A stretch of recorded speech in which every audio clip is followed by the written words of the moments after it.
রাজধানীতে মহাখালীর স্কেচ টাওয়ারে অবস্থিত স্টার সিনেপ্লেক্সে অনুষ্ঠিত হয়ে গেল নন্দিত নির্মাতা মোস্তফা সরোয়ার ফারুকীর 840 ওরফে ডেমোক্রেসি প্রাইভেট লিমিটেডের ওয়ার্ল্ড প্রিমিয়ার। বুধবার সন্ধ্যা 7:30টায় শুরু হওয়া 2.5 ঘন্টার এই প্রিমিয়ারে উপস্থিত ছিলেন পরিচালক সহ 840 এর কলাকুশলীরা।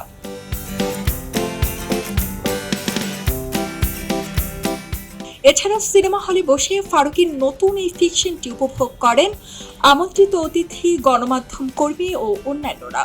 আমন্ত্রিত অতিথিদের মধ্যে উপস্থিত ছিলেন শিল্প মন্ত্রণালয় এবং গৃহায়ন ও গণপূর্তি মন্ত্রণালয়ের উপদেষ্টা আদিদুর রহমান খান, ডাক, টেলিযোগাযোগ ও তথ্য প্রযুক্তি মন্ত্রণালয়ের উপদেষ্টা মোহাম্মদ নাহিদ ইসলাম, যুব ক্রীড়া মন্ত্রণালয় এবং স্থানীয় সরকার, পল্লী উন্নয়ন ও সমবায় মন্ত্রণালয়ের উপদেষ্টা আসিফ মাহমুদ সজীব ভুইয়া, বাংলা একাডেমির মহাপরিচালক অধ্যাপক ডক্টর মোহাম্মদ আজম সু Vize, country head UNESCO, Kizzy Tahnin, head of culture UNESCO, Sajib M Khairul Islam, Nazrul ইনস্টিটিউটের নির্বাহী পরিচালক লতিফুল ইসলাম শিবলি সহ আরও অনেকেই।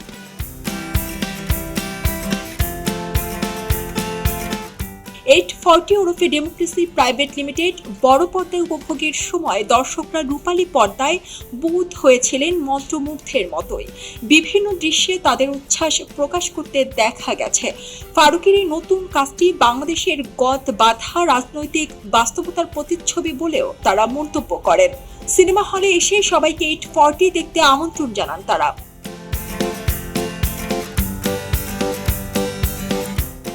দেশব্যাপী 13 ডিসেম্বর থেকে সিনেমা হলে মুক্তি পেতে যাচ্ছে 840।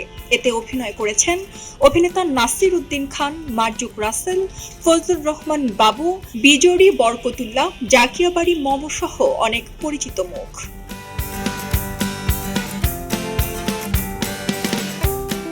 রাজশাহী ও নওগাঁতে এই পলিটিক্যাল স্যাটিয়ারটির অধিকাংশ দৃশ্যের শুটিং করা হয়।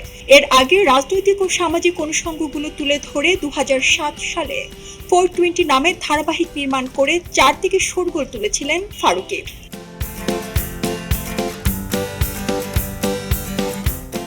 ট্রেলার এবং পোস্টার দেখে যতটা আঁচ করা গেছে, 840 ওরফে ডেমোক্রেসি প্রাইভেট লিমিটেডের স্যাটিয়ারের ভঙ্গিতে দেশের রাজনৈতিক বাস্তবতা তুলে আনবেন তিনি।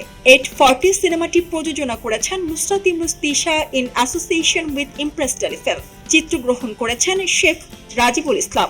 সঙ্গীত পরিচালনায় ছিলেন পাবেল আরিন ও সাউন্ড ডিজাইনার রিপন নাথ।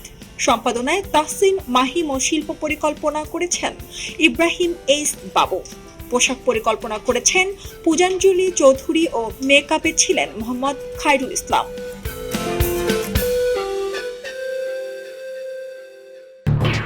এলো খবরের কাগজ, নিখাত, নির্ভীক, নিরপেক্ষ।